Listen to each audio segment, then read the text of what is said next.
seja bem-vindo. Hoje a Livraria Ideal é dedicada a Fernando Pessoa.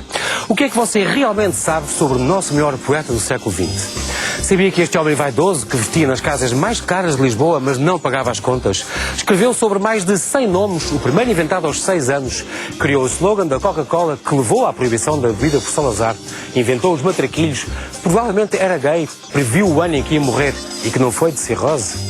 Para falar de tudo isto, convidámos o brasileiro José Paulo Cavalcante e Filho, autor da sua mais recente e polémica biografia.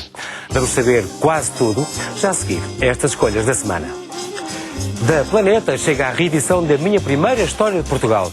Sérgio Luís de Carvalho, mestre em História Medieval e diretor científico do único Museu do Pão da Península, em Ceia, na sequência de O Caminho dos Reis de Portugal e de O Caminho dos Presidentes da República, dá a conhecer agora o nosso passado aos mais novos, com factos e curiosidades, numa obra que inclui cronologias, glossário e atividades. E da texto História de Goa, de Afonso de Albuquerque a Vassalo e Silva, Pedro Avelar sintetiza a presença secular de Portugal naquela província asiática.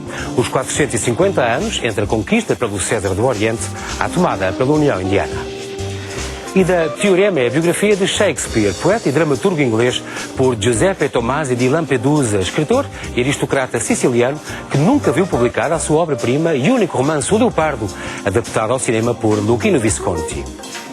Duas Catarinas da nossa história, da sopa de letras, Memórias Perdidas de Catarina de Bragança. A historiadora Maria João da Câmara, mestre em História Moderna e autora de romances históricos, dá-nos a vida surpreendente de Catarina, filha do rei restaurador Dom João IV e de Dona Luísa de Gusmão, irmã de dois reis, Dom Afonso VI e Dom Pedro II, e rainha consorte de Inglaterra e Escócia por ter casado com Carlos II. E da Casa das Letras, Catarina de Habsburgo, Rainha de Portugal.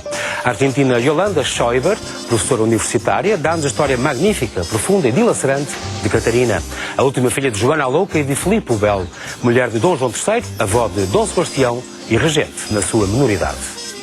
E da esfera dos livros, uma obra polémica, A Solidão da Rainha. A jornalista catalã Pilar Eira, que antes nos deu segredos e mentiras da família real espanhola, debruça-se agora sobre a vida da Rainha Sofia de Espanha, uma mulher aparentemente fria, que viveu uma infância difícil, uma juventude atormentada e um casamento cheio de momentos duros de luta e traições. E do Clube do Autor, Passagem para Lisboa. Ronald Weber, professor de estudos americanos nos Estados Unidos, dá-nos testemunhos e fotografias inéditas sobre a vida boémia e clandestina dos refugiados da Europa nazi na capital portuguesa no tempo de Salazar. Gozando do estatuto de país neutro e em paz durante a Segunda Guerra, Lisboa foi porto de abrigo de reis e aristocratas, celebridades e diplomatas, intelectuais e espiões.